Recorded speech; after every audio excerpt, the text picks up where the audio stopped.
The Rampa Story by Tuesday Love Sang Rampa. Read to you by BlueFriend, July 2016. Chapter 9. The exchange was a dismal house in a side street. I rode up, dismounted, and started to walk in the entrance. "Want your bike stolen?" asked a voice behind me. I turned to the speaker. "Surely the unemployed do not steal from each other?" I asked. "You must be new around here. Put a lock and chain around the bike or you'll have to walk home." With that, the speaker shrugged his shoulders and went into the building. I turned back and looked in the saddlebag of the machine. Yes, there was a lock and chain. I was just going to put the chain around the wheel, as I had seen others do, when a horrid thought struck me. Where was the key? I fumbled in those unfamiliar pockets and brought out a bunch of keys. Trying one after the other, I eventually found the correct one. I walked up the path and into the house. Cardboard signs with black inked arrows pointed the way. I turned right and entered a room where there were a lot of hard wooden chairs packed tightly together. "Hello, Professor," said a voice. "Come and sit by me and wait your turn." I moved to the speaker and pushed my way to a chair beside him. "You look different this morning," he continued. "What have you been doing with yourself?" I let him do the talking, picking up stray bits of information. The clerk called names, and men went up to his desk and sat before him. A name was called which seemed vaguely familiar. Someone I know? I wondered. No one moved. The name was called again. "Go on, that's you," said my new friend. I rose and walked to the desk and sat down as I had seen the others do. "What's the matter with you this morning?" asked the clerk. "I saw you come in, then I lost sight of you and thought you'd gone home." He looked at me carefully. "You look different this morning somehow." "Can't be hairstyle because you haven't any hair." Then he straightened up and said, "No, nothing for you, I'm afraid. Better luck next time." "Next, please." I walked out, feeling despondent, and cycled back to Hampton Court. There I bought a newspaper and continued on to the banks of the Thames. This was a beauty spot, a place where Londoners came for a holiday. I sat down on the grassy bank with my back to a tree and read the Situations Vacant columns in the paper. "You'll never get a job through the exchange," said a voice, and a man came off the path and plunked himself down on the grass beside me. Plucking a long-stemmed grass, he chewed it reflectively, rolling it from side to side of his mouth. "They don't pay you any dole, see? So they don't get you fixed up either. They give the jobs to them as what they has to pay. Then they save money, see? If they get you a job, they have to keep somebody else on the dole, and the government makes a fuss, see?" I thought it over. It made sense to me, even if the man's grammar almost made my head swim. "Well, what would you do?" I asked. "Me? Blimey, I don't want no job. I just goes to get the dole. It keeps me, and that's a bit I makes on the side like. Well, Gov, if you really want a job, go to one of them buries. Here, let's have a look." He reached over and took my paper, leaving me to wonder blankly what a bury could be. What a lot there was to learn, I thought. How ignorant I was of everything to do with the Western world. Licking his fingers and mumbling the letters of the alphabet to himself, the man fumbled through the pages.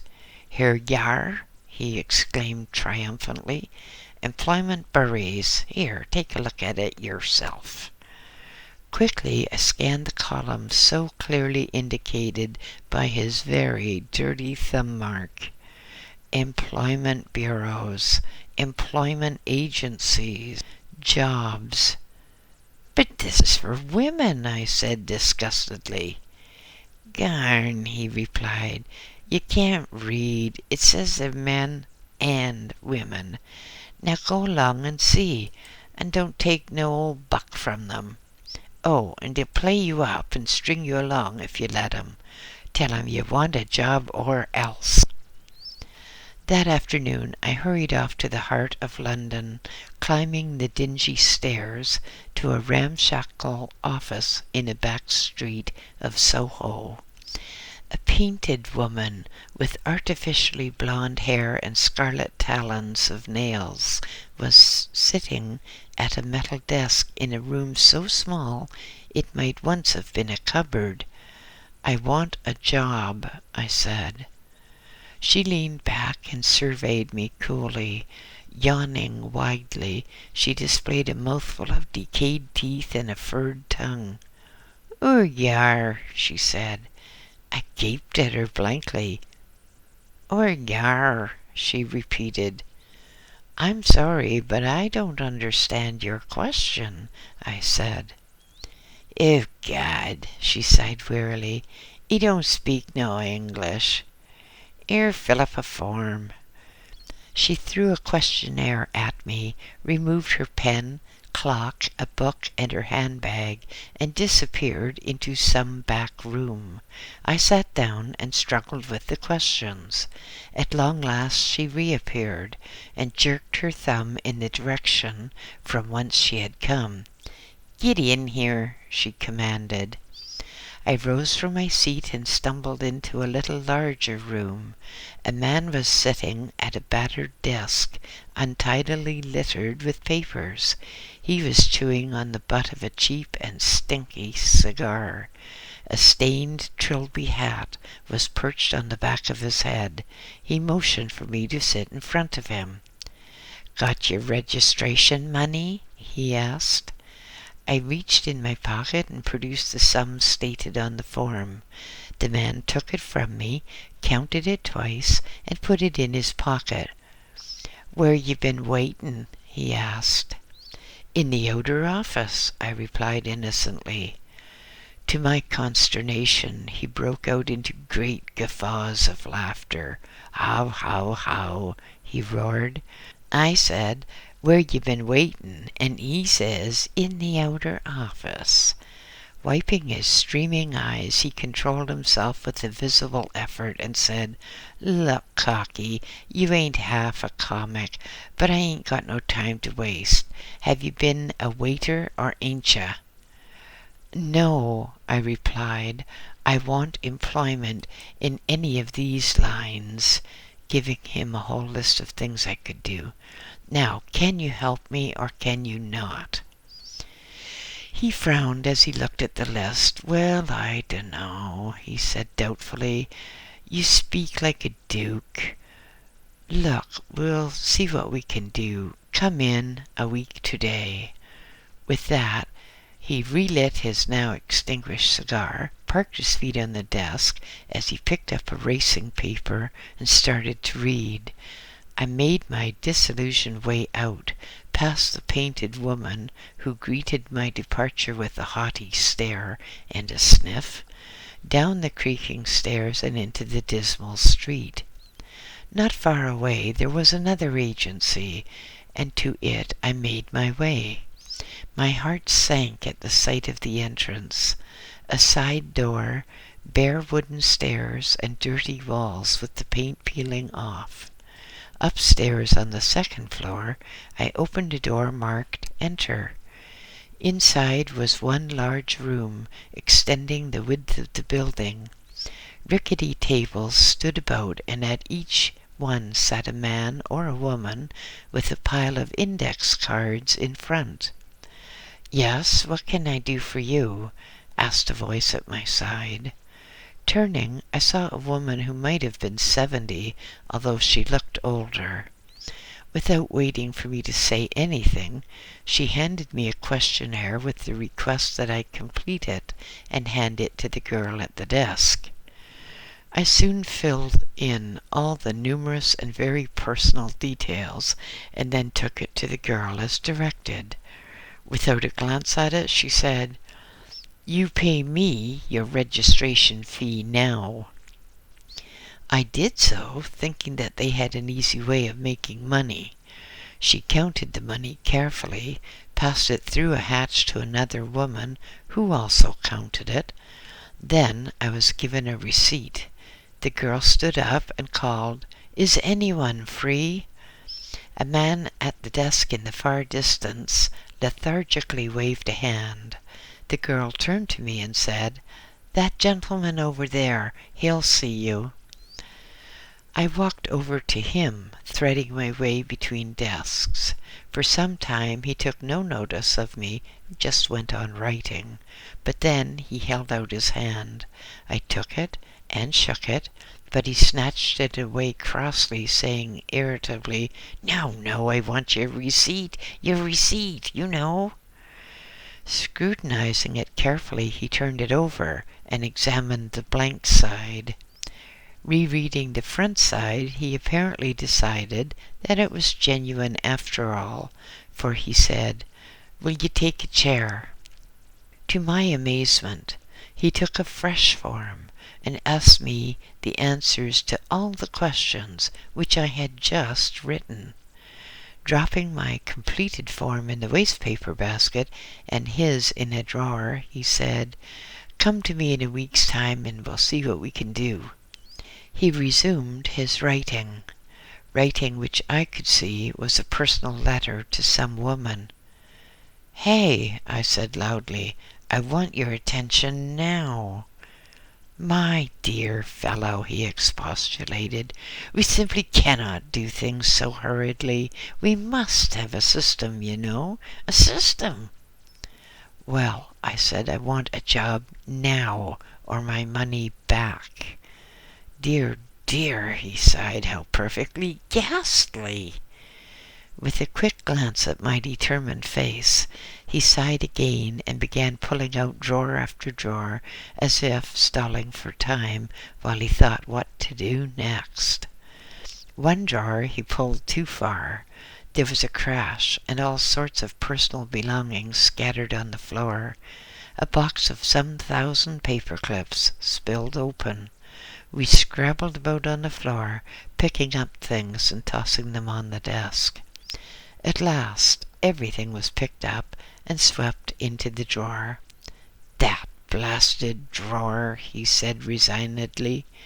"Always slipping at a place like that. The other wallas are used to it." For some time he sat there, going through his file cards, then looking up bundles of paper, shaking his head negatively as he tossed them back and removing another bundle. "Ah," he said at last, "I have a job for you." He rifled through his papers, changed his spectacles, and reached out blindly towards a pile of cards. Picking up the top one, he placed it in front of him and slowly began to write. "Now, where is it? Ah, Clapham, do you know? Clapham." Without waiting for a reply, he continued, "It's a photographic processing works. You will work by night. Street photographers in the West End bring in their stuff at night and collect the proofs in the morning. Yes, let me see." He went on fumbling through the papers. "You will sometimes have to work in the West End yourself, with a camera, as a relief man. Now take this card to that address and see him," he said, pointing with his pencil to a name he had written on the card. Clapham was not one of the most salubrious districts of London. The address to which I went, in a mean back street in the slums adjacent to the railway sidings, was an ill-favoured place indeed. I knocked at the door of a house which had the paint peeling off, and one window of which had the glass repaired with sticky paper. The door opened slightly, and a slatternly woman peered out, tousled hair falling over her face. "Yeah, who do you want?" I told her, and she turned without speaking and yelled, "Hurry, man to see you." Turning, she pushed the door shut, leaving me outside. Some time later, the door opened and a rough-looking man stood there, unshaven, no collar, cigarette hanging from his lower lip. His toes showed through great holes in his felt slippers. "What do you want, cocky?" he said. I handed him the card from the Employment Bureau. He took it, looked at it from all angles, looked from the card to me and back again, and then said, "A foreigner, eh? Plenty of them in Clapham. Not so choosy as us Britishers." "Will you tell me about the job?" I asked. "Not now," he said. "I gotta see you first." The hall of the house was dark. I stood there not knowing where to go, and I jumped as a voice yelled beside me, "Cocky, ain't you comin' down?" A clatter of feet, and the man's head appeared from a dimly lit basement door which I had not noticed. I followed him down some rickety wooden stairs, fearing that at any moment I would fall through. "The Wykes," said the man proudly. A dim amber bulb shone through a haze of cigarette smoke. The atmosphere was stifling. Along one wall was a bench with a drain running through its length. Photographic dishes stood at intervals along it. On a table off to the side stood a battered enlarger, while yet another table, covered in lead sheet, contained a number of large bottles. "I'm Harry," said the man. "Make up your solutions so I can see how you shape."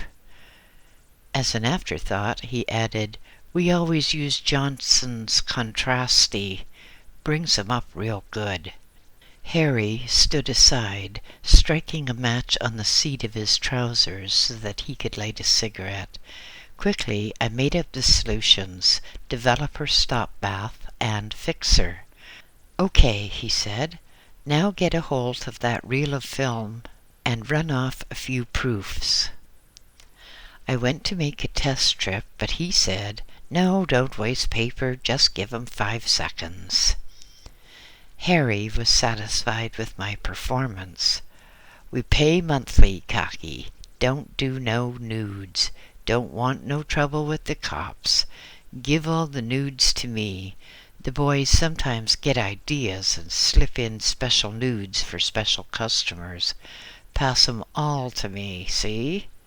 Now you starts here at 10 tonight, and you leave at 7 in the morning, okay? Then it's a deal."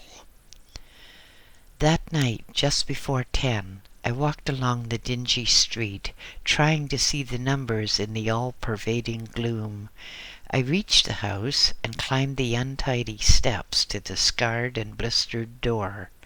Knocking, I stepped back and waited, but not for long.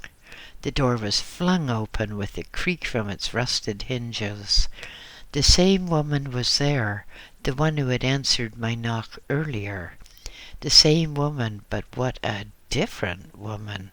Her face was powdered and painted, her hair was carefully waved, and her almost transparent dress, with the hall light behind her, showed her plump form in clear detail. She directed a wide, toothy smile at me and said, "Come in, dearie. I'm Marie. Who sent you?" Without waiting for my reply, she bent over towards me, her low-cut dress sagging dangerously, and continued, "It's 30 shillings for half an hour, or 3 £10 for the whole night. I know tricks, dearie." As she moved to permit me to enter, the hall light shone upon my face. She saw my beard and glowered at me. "Oh, it's you," she said frostily, and the smile was wiped from her face as a chalk is wiped from a blackboard by a wet rag. She snorted. "Wasting my time, the very idea of it. Here, you," she bawled. "You'll have to get a key. I'm usually busy at this time of night." I turned, shut the street door behind me, and made my way down to the dismal basement. There were stacks of cassettes to be developed. It seemed to me that all of the photographers in London had dumped their films here. I worked in the Stygian darkness, unloading cassettes, fixing clips to the one end, and inserting them in the tanks. Clack, clack, clack, went the timer clock. Quite suddenly the timer bell went off to tell me that the films were ready for the stop bath. The unexpected sound made me leap to my feet and bump my head against a low beam. Out with all the films, into the stop bath for a few minutes, out again and into the fixing bath for a quarter of an hour. Another dip, this time in hypo-eliminator, and the films were ready for washing. While this was being done, I switched on the amber light and enlarged up a few proofs. 2 hours later, I had the films all developed, fixed, washed, and quick-dried in methylated spirits. 4 hours on, and I was making rapid progress with the work. I was also becoming hungry. Looking about me, I could see no means of boiling a kettle. There wasn't even a kettle to boil, anyway, so I sat down and opened my sandwiches and carefully washed a photographic measure in order to get a drink of water. I thought of the woman upstairs, wondering if she was drinking beautiful hot tea, and wishing that she would bring me a cup. The door at the head of the basement stairs was flung open with a crash, letting in a flood of light. Hastily, I jumped up and covered an open packet of printing paper before the light spoiled it, as a voice bawled, "Hey, you there, want a cup of tea?" "Business is bad tonight, and I just made myself a pot before turning in. Couldn't get you off my mind, must have been telepathy." She laughed at her own joke and clattered down the stairs. Putting down the tray, she sat on the wooden seat, exhaling noisily. "Phew, ain't half of it down here." She undid the belt of her dressing gown, pulled it open, and to my horror she had nothing on beneath. She saw my luck and cackled. "I'm not trying for you. You got other developments on your hand tonight." She stood up, her dressing gown falling to the ground, and reached for the stack of drying prints. "Gee," she exclaimed, leafing through them, "what mugs! Don't know why these geezers have their pictures took." She sat down again, apparently abandoning her dressing gown without regret. It was hot here, and I was getting hotter. "Do you believe in telepathy?" she asked. "Of course I do," I replied. "Well, I saw a show at the Palladium, and they did telepathy there. I said it was genuine, but the fellow who took me said it was all a fake." There is an Oriental legend about a traveler on the wide Gobi Desert. His camel had died, and the man was crawling along, almost dying of thirst. Ahead of him he suddenly saw what appeared to be a water skin, a goat skin filled with water which travelers carry.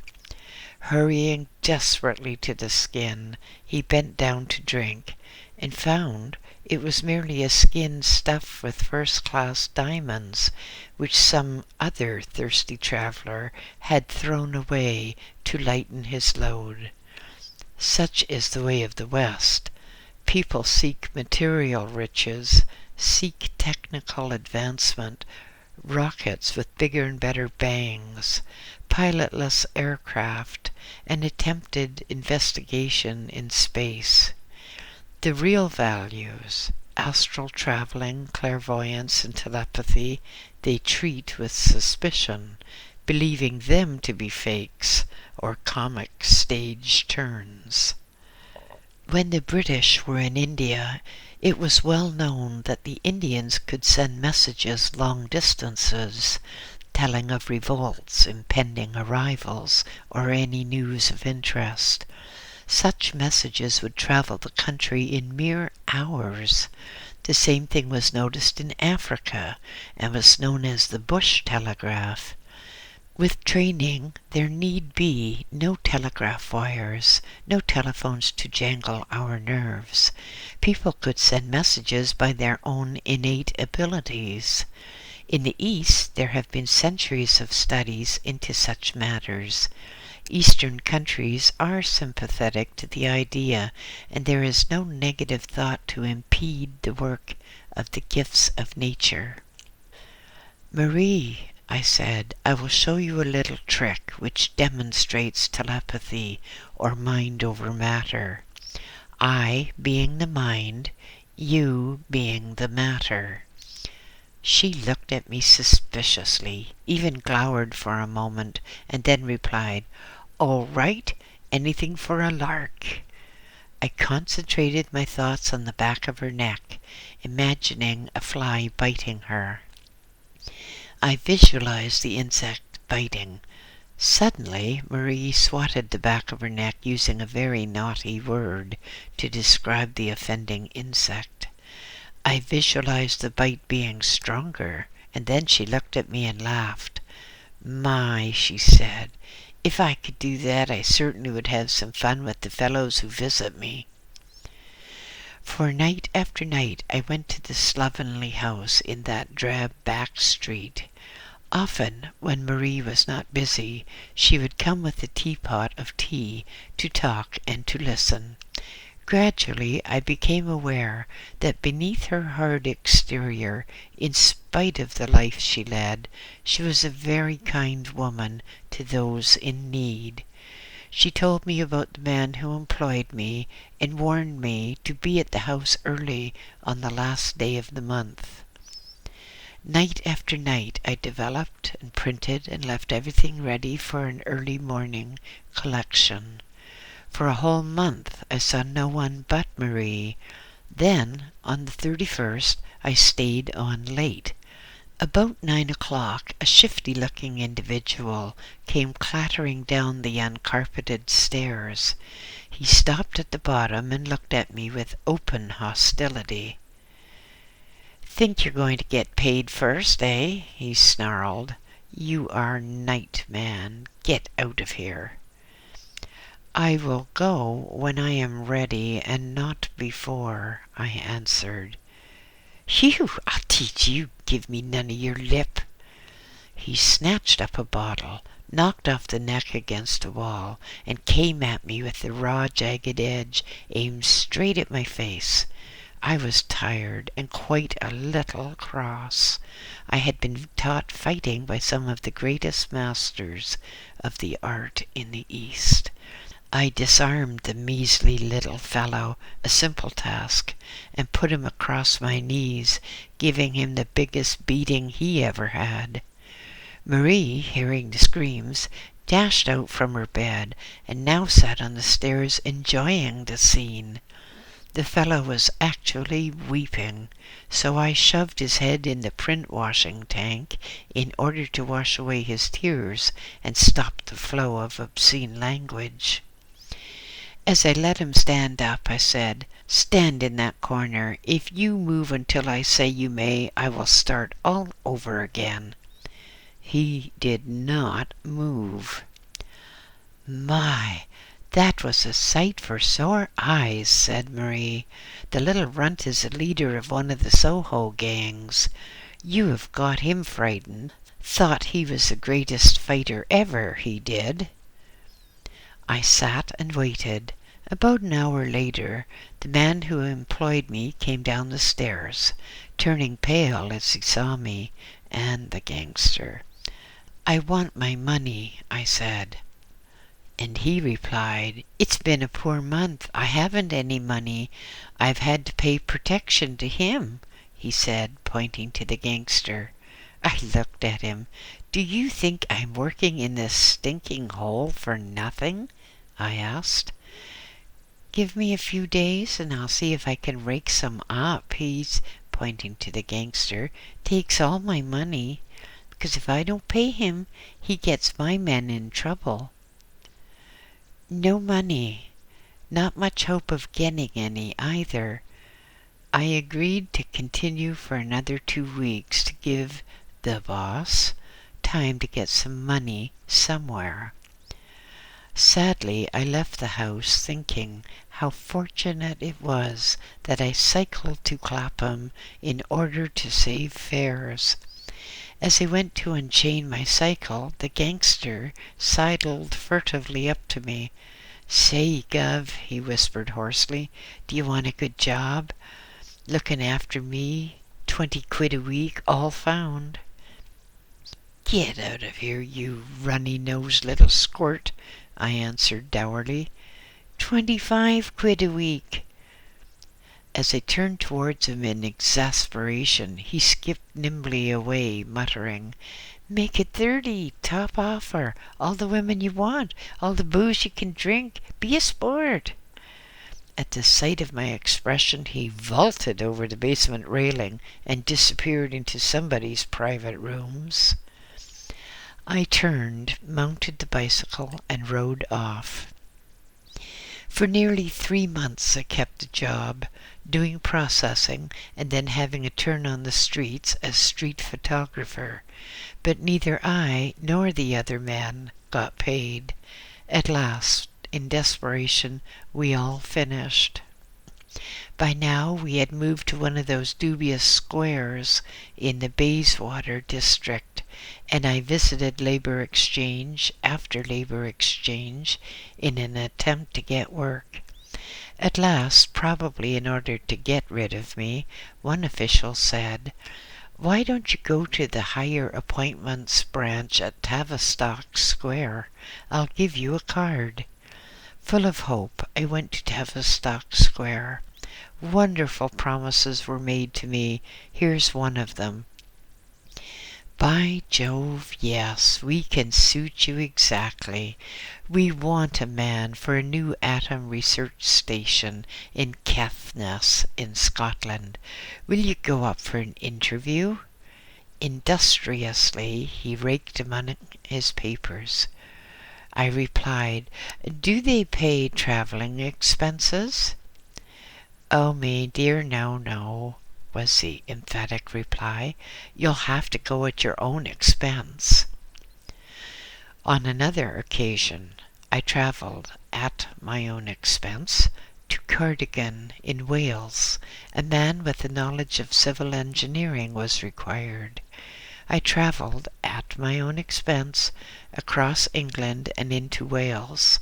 The station was a shocking distance from the place of the interview. I trudged through the streets of Cardigan and reached the other side.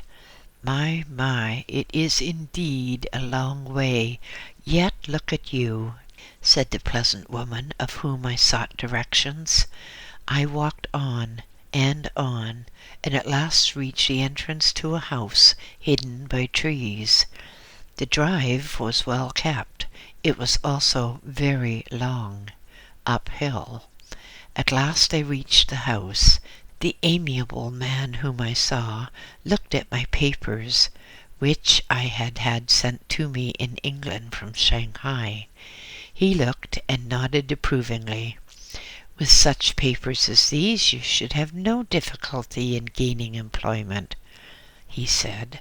"Unfortunately, you have no experience in England on civil engineering contracts. Therefore, I can't offer you an appointment. But, tell me, you're a qualified doctor. Why did you also study civil engineering? I see you have a bachelor's degree in civil engineering."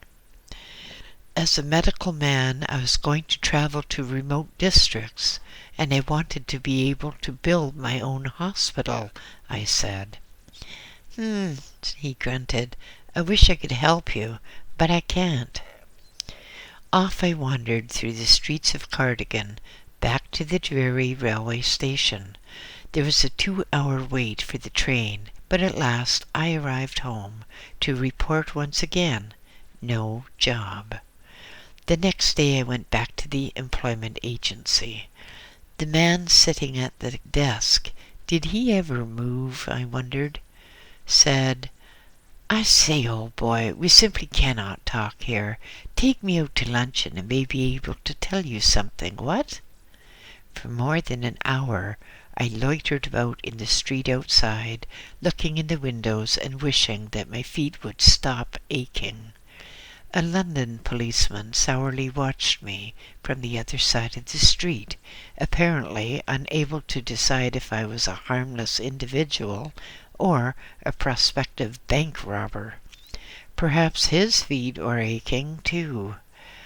At last the man was separated from his desk and came clattering down the creaky stairs. A number 79, old boy. We will take a number 79. I know a nice little place, quite moderate for the service they give. We walked up the street, boarded a 79 bus, and soon reached our destination, one of those restaurants in a side street just off a main thoroughfare, where the smaller the building, the higher the charge. The man without his desk and I had our lunch, mine a very frugal one, his exceedingly ample. Then, with a sigh of satisfaction, he said, You know, old boy, you fellows expect to get good appointments, but do you ever think that if the appointments available were that good, we of the staff wouldn't take them first? Our own jobs do not allow us to live in comfort, you know.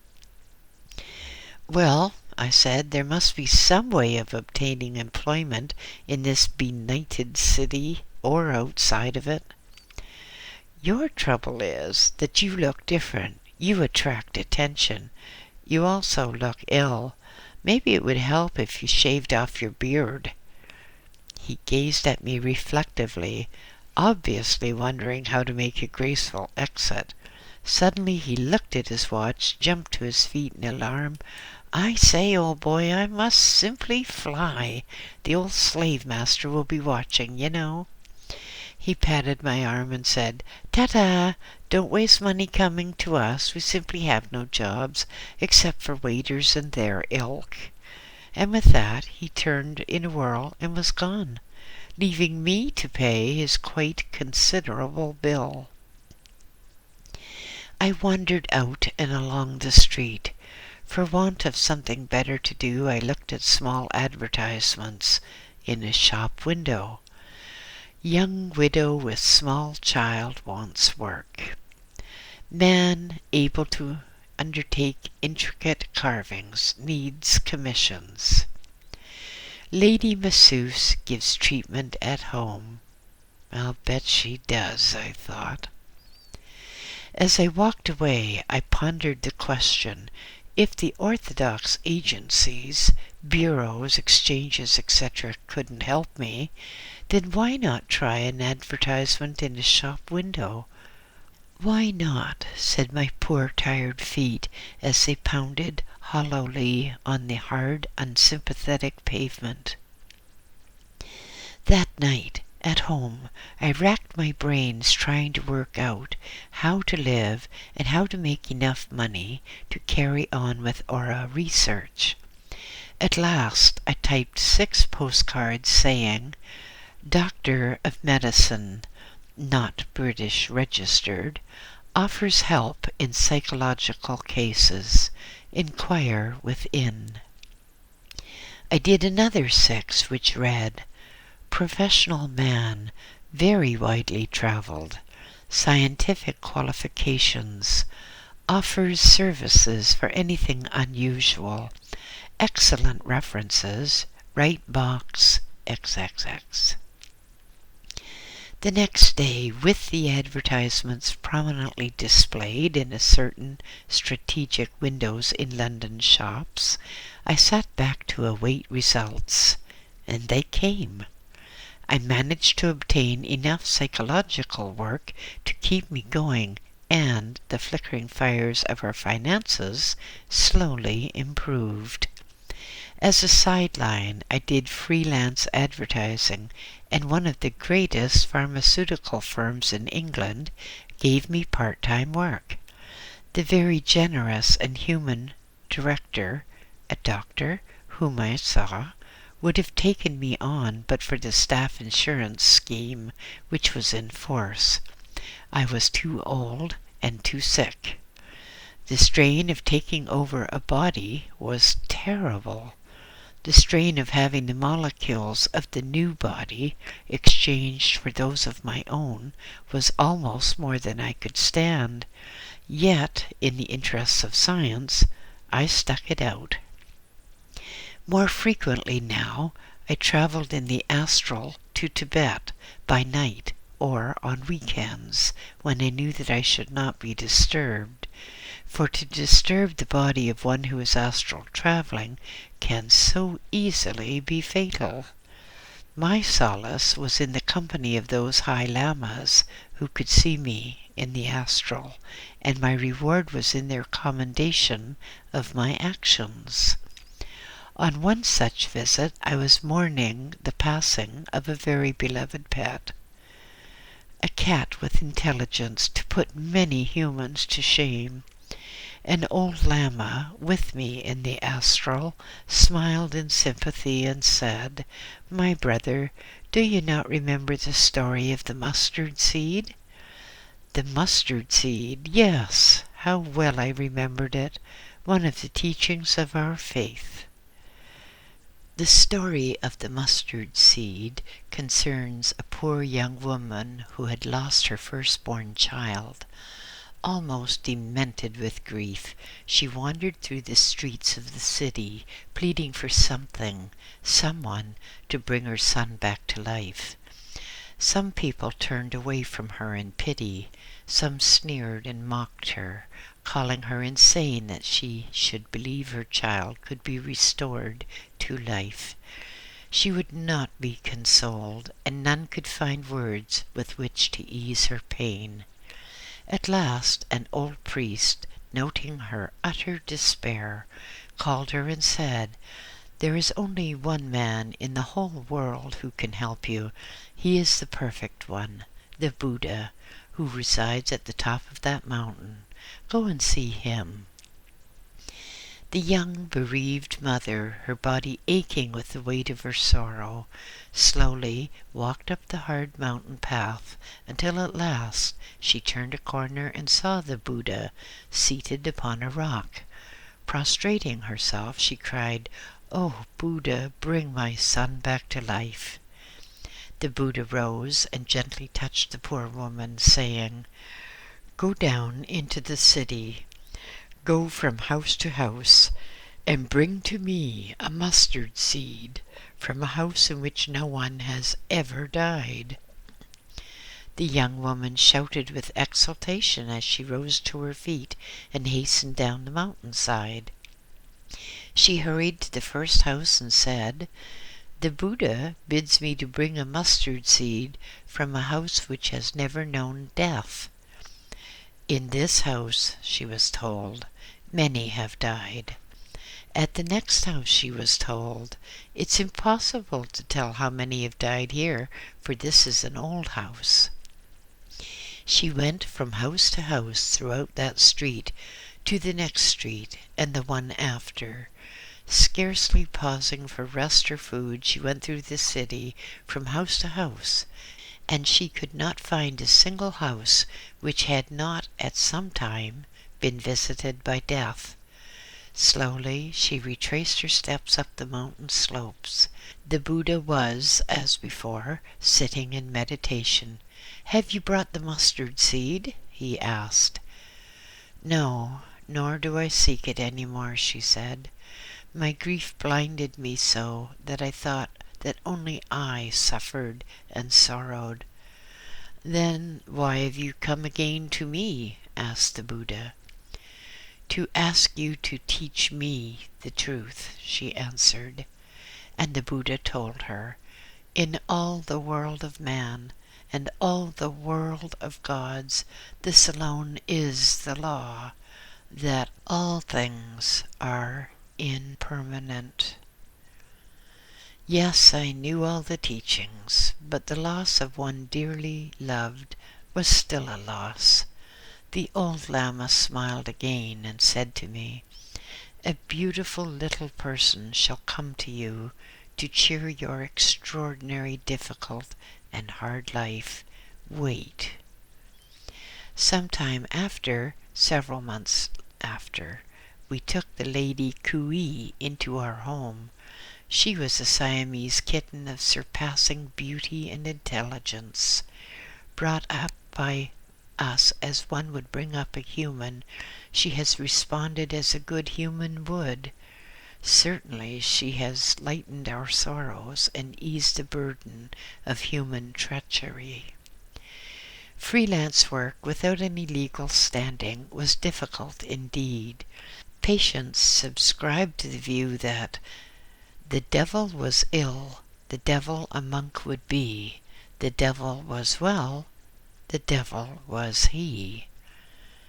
The stories which defaulting patients told to explain their non-payment would fill many books and cause the critics to work overtime. I continued my search for permanent work. "Oh," said a friend, "you can do freelance writing." "Ghost writing? Have you thought of that? A friend of mine has written a number of books. I'll give you an introduction to him." Off I went to one of the great London museums to see the friend. Into an office I was shown, and for a moment I thought I was in the museum storeroom. I was afraid to move in case I knocked something over, so I just sat and became weary of sitting. At last the friend came in. "Books," he said. "Freelance writing. I'll put you in touch with my agent. He may be able to fix you up." He scribbled industriously and then handed me a paper with an address on it. Almost before I knew what had happened, I was outside the office. Well, I thought, will this be another wild goose chase? I looked at the piece of paper in my hand. Regent Street. Now, which end of the street would it be? I got out of the train at Oxford Circus and, with my usual luck, found that I was at the wrong end. Regent Street was crowded. People seemed to be milling around the entrance of the big stores. A boys' brigade or Salvation Army band, I did not know which, was proceeding noisily down Conduit Street.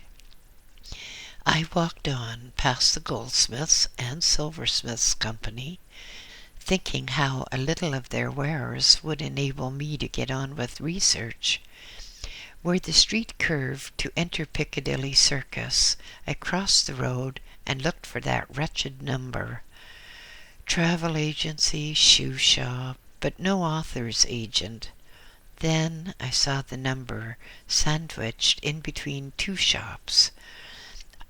In I went to a little vestibule at the far end of which was an open lift. There was a bell push, so I pushed it. Nothing happened. I waited perhaps 5 minutes and then pressed the button again. A clatter of feet. "You brought me up from the coal hole?" said a voice. "I was just having a cup of tea. What floor do you want?" "Mr. XXX, I said. "I do not know which floor." "Ah, 3rd floor," said the man. "He's in. I looked him up. This is it," sliding open the iron gate. "Turn right, in that door."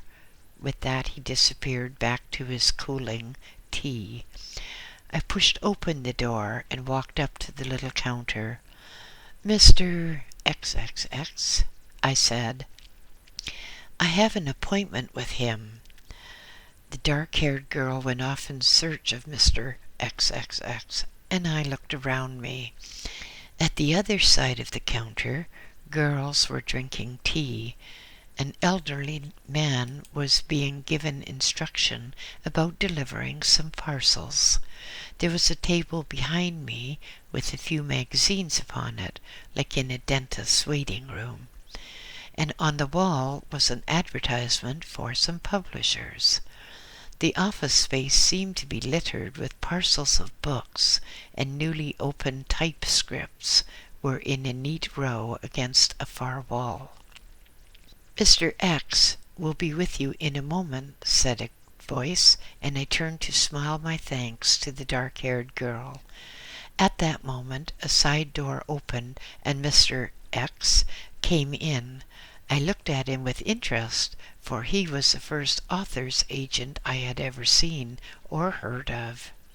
He had a beard, and I could visualize him as an old Chinese mandarin. Although an Englishman, he had the dignity and courtesy of an elderly, educated Chinese, of which there is no peer in the West.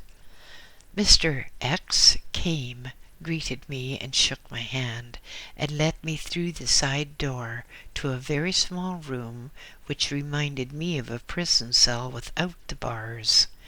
"And now, what can I do for you?" he asked.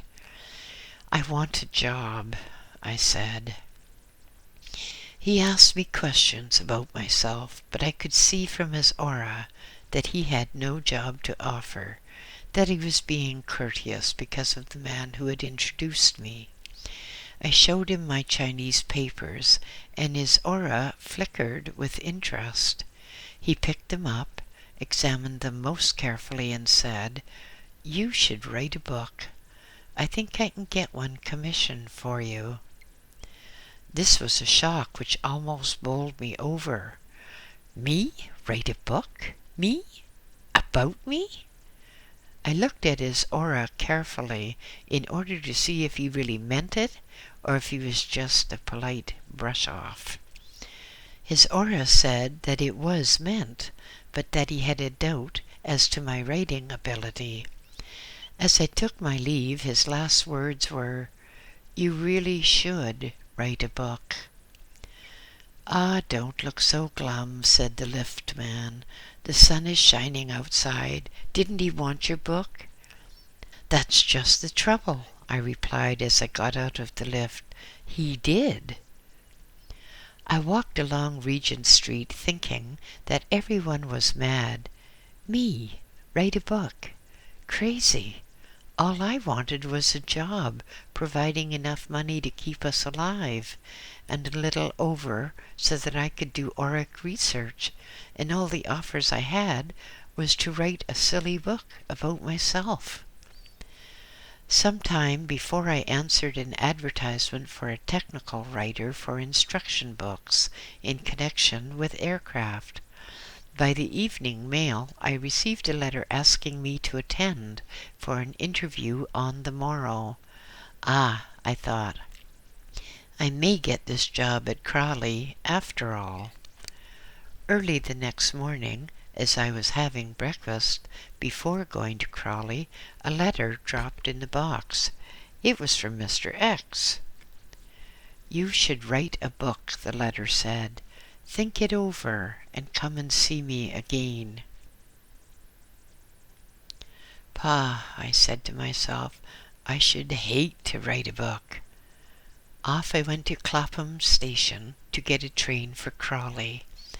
The train was the slowest ever, to my mind. It seemed to dawdle at every station and grind along the stretches between as if the engine, or the driver, was at the last gasp. Eventually I arrived at Crawley. The day was swelteringly hot now, and I had just missed the bus. The next one would be too late. I plodded along the streets, being misdirected by person after person, because the firm I was going to see was in a very obscure place. At long last, almost too tired to bother, I reached a long, unkempt lane. Walking along it, I finally reached a tumble-down house which looked as if a regiment of soldiers had been billeted there. "You wrote an exceptionally good letter," said the man who interviewed me. "We wanted to see what sort of man could write a letter like that." I gasped at the thought that he had brought me all this way out of idle curiosity. "But you advertise for a technical writer," I said, "and I'm willing for any test." "Ah, yes," said the man, "but we have had much trouble since that advertisement was inserted. We are reorganizing and shall not take anyone on for 6 months at least. But we thought you would like to come and see our firm." "I consider you should pay my fare," I retorted, "as you've brought me out here on a fool's errand." "Oh, we can't do that. You offered to come for an interview. We merely accepted your offer." I was so depressed that the long walk back to the station seemed even longer. The inevitable wait for a train and the slow journey back to Clapham. The train wheels beneath me seemed to say, "You should write a book. You should write a book. You should write a book." In Paris, France, there is another Tibetan Lama who came to the West for a special purpose. Unlike me, circumstances decreed that he should evade all publicity. He does his job, and very few people know that he was once a Lama in a Tibetan lamasery at the foot of the Patala. I had written to him, asking his opinion, and, to anticipate a little, it was to the effect that I would be unwise to write. Clapham station looked dirtier and dingier than ever in my unhappy state of mind. I walked down the ramp to the street and went home. My wife took one glance at my face and asked no questions. After a meal, although I did not feel like eating, she said, "I telephoned Mr. X this morning. He says you should do a synopsis and take it for him to see." Synopsis? The mere thought sickened me. Then I read the mail which had arrived. 2 letters saying that the position had been filled. Thank you for applying. And the letter from my Lama friend in France. I sat down at the battered old typewriter which I had inherited from my predecessor and started to write. Writing to me is unpleasant, arduous. There is no inspiration, nor have I any gift. I merely work harder than most at a subject, and the more I dislike it, the harder and faster I work, so that it is the sooner completed. The day drew to a weary end. The shadows of dusk filled the streets, and were dispelled as the street lamps came on to shed a garish glow over houses and people. My wife switched on the light and drew the curtain. I typed on. At last, with stiff and aching fingers, I stopped. Before me, I had a pile of pages, 30 of them, all closely typed.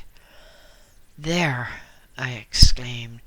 "If that doesn't suit him, I will give up the whole thing, and I hope it doesn't suit him." The next afternoon, I called on Mr. X again. He looked once more at my papers, then took the synopsis and settled back to read. Every so often he nodded his head approvingly, and when he had finished, said very cautiously, "I think we may be able to get it placed. Leave it with me. In the meantime, write the first chapter." I did not know whether to be pleased or sorry as I walked down Regent Street towards Piccadilly Circus.